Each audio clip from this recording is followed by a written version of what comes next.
And now the weather forecast. The temperature in Fort Lauderdale, Florida this morning is a mostly sunny 24 degrees. Meanwhile, much of eastern Canada is heading into another deep freeze this weekend, and so you could understand why some people would flee south if they could. And yet, things are tense between Canada and the United States right now. Canadians are frustrated over Donald Trump's threats of crippling tariffs and annexation, and one of the places where those feelings are coming to a head is Florida. That's where hundreds of thousands of Canadians go to escape winter. But now, some of those snowbirds are saying they have had enough of the state. Laurie Fischer has owned a condo there for years. He decided to sell it this winter. He's in Clearwater, Florida, where he's spending a few more weeks before he says goodbye for good. Laurie, good morning. Good morning. How are you this morning? I'm well. You're in Florida, so it's warmer than where I am. How long have you been going south in the winter? Well, I'm 70 years old now, and I've been coming here since I was about 5 or 6 years old. My parents moved into this complex in 1980, and I bought into their condo in 2005. So I've actually owned for 20 years, but basically have been coming all of my life. It's been like a second home to me. I was going to say, you have a deep attachment to that state and life down there. Very much so. I've loved coming here for many, many years, and it's gotten tougher. Primarily because of the weakened Canadian dollar. Sure. The cost of upkeep of our condo is over $20,000 a year, and that's basically, as the dollar gets weaker, it gets more expensive. And we're using it 5-6 months of the year, but we pay taxes year round. Travel insurance, as I get older, is very expensive. Our HOA fees are jumping up. So again, it's just getting very expensive to live here. How much does politics have to do with the fact that you're getting out of Florida as well? Oh, I think next to the weakened Canadian dollar, I think the political rhetoric, the uncertainty, the divisiveness has really grown down here. I've been coming all of my life, and I've just noticed, especially in the last, I would say, 2, 3, 4 years, it's getting very tense. Not so much against snowbirds. Yeah. I think the whole attitude towards immigrants has really deepened, and it's just, I would say it's uncomfortable. You must have close friends down there that are American. Do you talk politics with them? It's funny you say that, Matt. Basically, my wife and I have very close friends here, lifelong friends down here, and we said, look, we love you. We're always going to love you, but let's not talk politics. And most of our very close friends don't bother. We are in a Republican area, so many people down here believe in Trump. I think I've run into a lot of people that voted for him and are regretting it because of the political rhetoric that is coming out on a daily basis. Most people down here just think it's an absolute joke what he says about Canada, because they do love Canadians down here. But since we've sold, I've given my very good real estate at least 3 or 4 leads. People have come up to me, asked me about my real estate transactions, and they're leaving. There are a lot of people leaving. It's just because of what's going on. Have you been on the sharp end of any feelings from Americans down there when they find out that you're Canadian? I think of Canadians booing the U.S. anthem, beating up on the American hockey team, for example. How does that go? Oh, it definitely. I sing the national anthems down here each month to about 200 people. And last month I said, I was disheartened by hearing Canadians booing the American and the Americans booing the Canadian national anthem. I said, look, politicians come and go, but the friendship between the two countries is going to remain. And I really believe that the rhetoric will die down once who I tend to call him, the orange fluff. I don't know what's going to happen. But I did have one incident.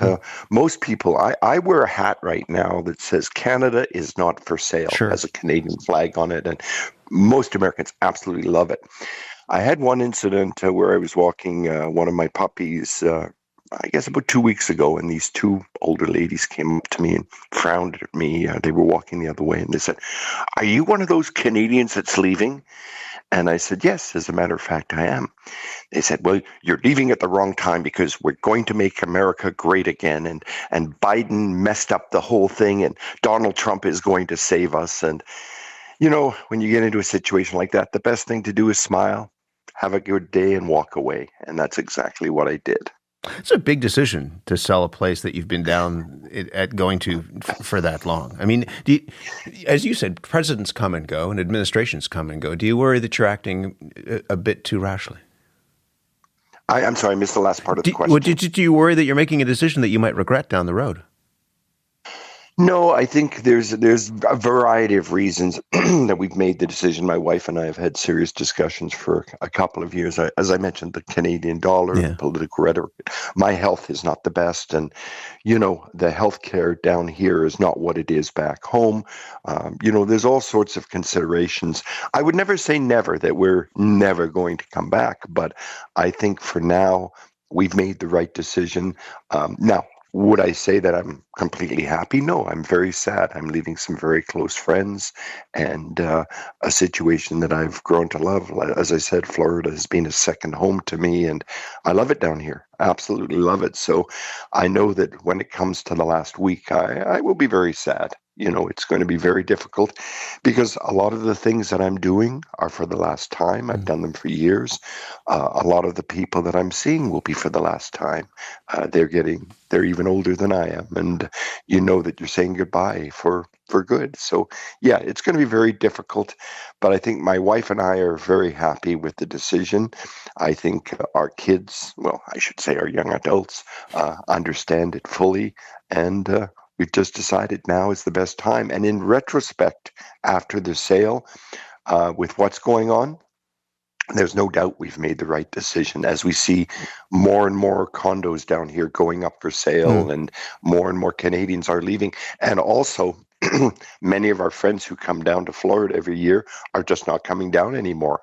They've just decided it's just not worth it at this point. Laurie, it's really good to talk to you. Appreciate it. Thank you very much. Well, thank you for your time. Laurie Fischer is a Manitoban who winters in Florida. We reached him in Clearwater, Florida. It's not just snowbirds. Lots of Canadians are cancelling vacations to Florida. Richard Clavet owns Richard's Motel and other lodgings in Hollywood, Florida, which is about halfway between Fort Lauderdale and Miami. He's originally from Quebec. He's a dual citizen. Richard, good morning to you. Good morning. What are you hearing from Canadians who have decided not to come and stay with you this year because of the political environment? Well, there's a fewer less reservation this year, and obviously it's about this. There's one guy that I found out that he abandoned his deposit and choose not to come this way for that particular reason. And to my surprise, he went to Cuba instead. How much was his deposit? Like about $1,000. $1,000? That's a lot of money to leave on the table. Yeah, that was amazing.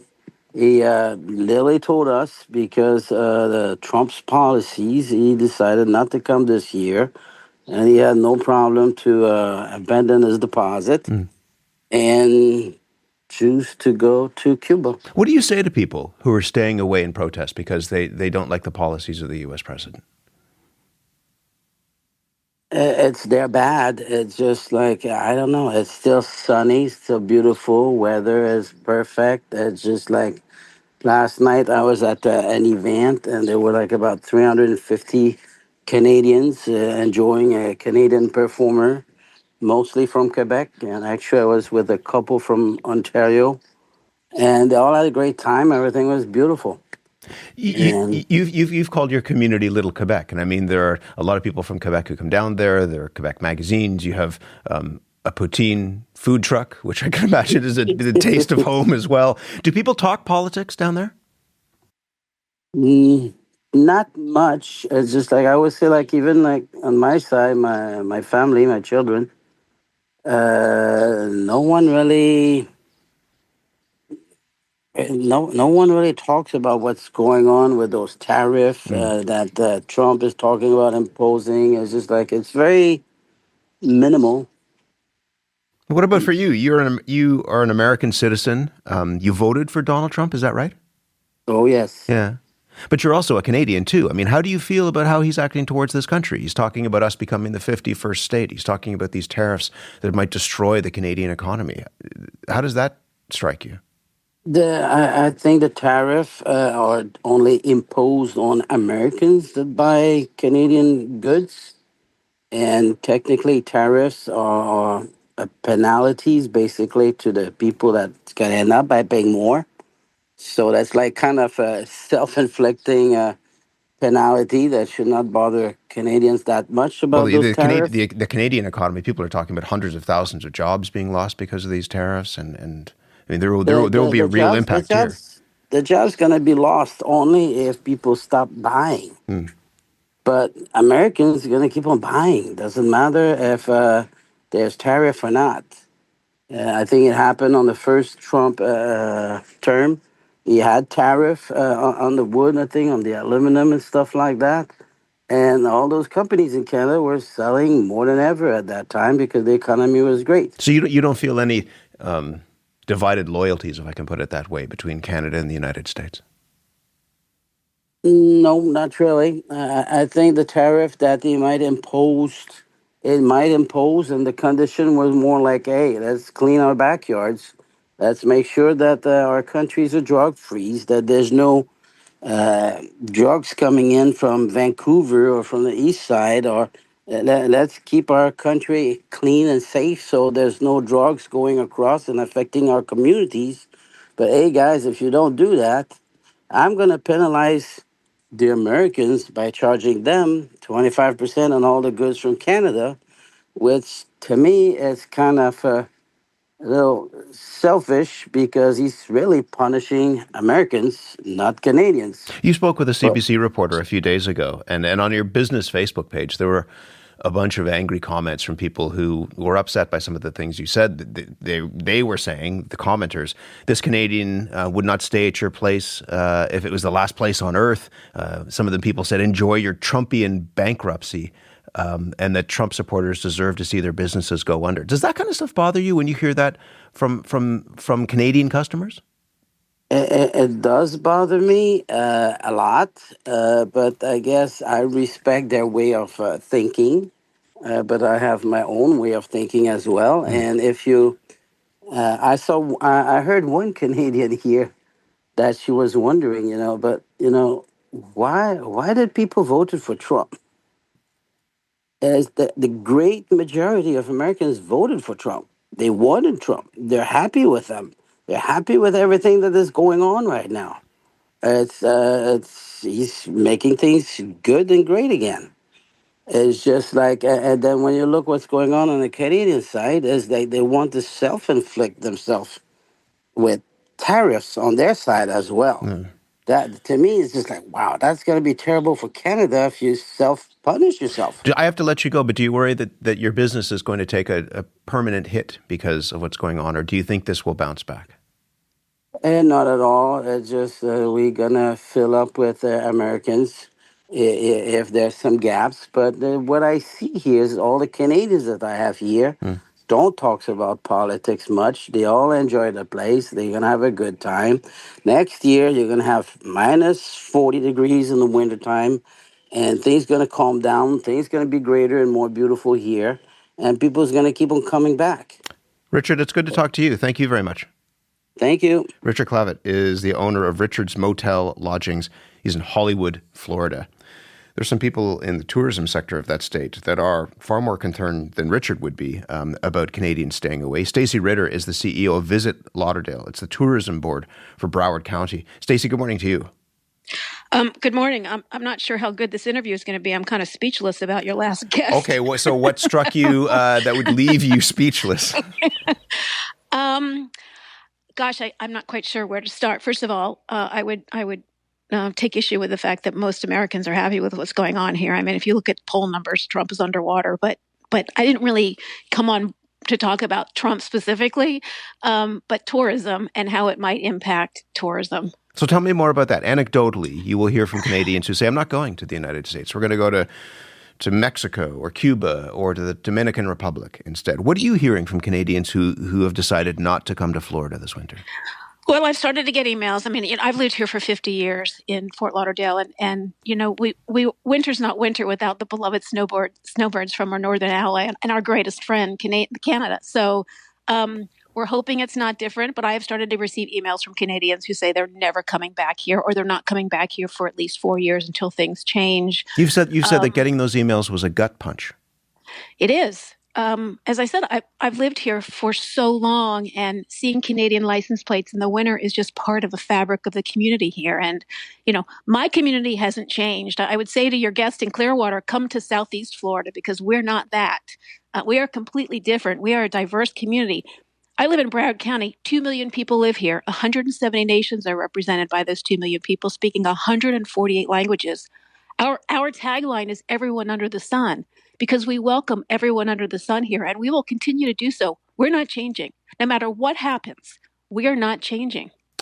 How big of a hit do you think this is for your industry? According to the U.S. Travel Association, just a 10% reduction in Canadian travel could mean 2 million fewer visits, $2.1 billion in lost spending, and 14,000 jobs in the United States. And Florida would be the hardest hit, given the fact that Canadians go down there more than any other state. Absolutely, which is why I'm speechless when someone says it's not going to have an impact, or it shouldn't have an impact, or they don't talk politics. I mean, this has been a conversation that has consumed us for the past 3 months. What are we going to do? How are we going to market ourselves? How do you market yourselves in the face of that, in the face of a president who says that Canada isn't a real country and that we could just erase a border and become part of the United States, and that would be better for everyone? How do you market yourself to Canadians who might be offended by that? Well, as I said, we are who we are. We are everyone under the sun, and we're not changing. We have pushed back on the cultural war agenda for a very long time, in part because it's the right thing to do, but also the economics. I mean, we are tourism is our number one industry here in Broward County. We saw 5 years ago during the pandemic, when tourists stopped coming, people lose their jobs. And for us, while our mission is to bring people here to visit and experience us, our calling is to keep them employed. And so marketing and promoting this destination so that people can work and put food on the table and have dignity and respect from that work is the number one priority for us. So we will continue to market and promote ourselves as an open, welcome community. When you come here, you will see open hearts and open minds. We firmly believe, and always will, that travel changes people's perspectives. When Canadians come here, they see Americans who are friendly and welcoming, who want them here, who want their business, who want to be friends with them. And that's going to continue here in Broward County. We aren't going to change. Let me ask you, we just have a minute and a half or so let me ask you a couple of quick things. One is, Americans are diverse and people have all sorts of different opinions, but there are many Canadians who are exercised by what's going on and outraged by what's happening in the United States. Is your sense that Americans are paying attention to the outrage coming from the North? Oh, absolutely. Really? We are absolutely. Oh, yeah. Certainly my circle is. Yeah. But we are, we tend to pay attention, and we tend to critically think about what's going on and try to play it like a chess game. Like, what's the next move, and what's the next 2 moves and 3 moves and 4 moves, and how are we going to counteract what is happening? Absolutely, we do that.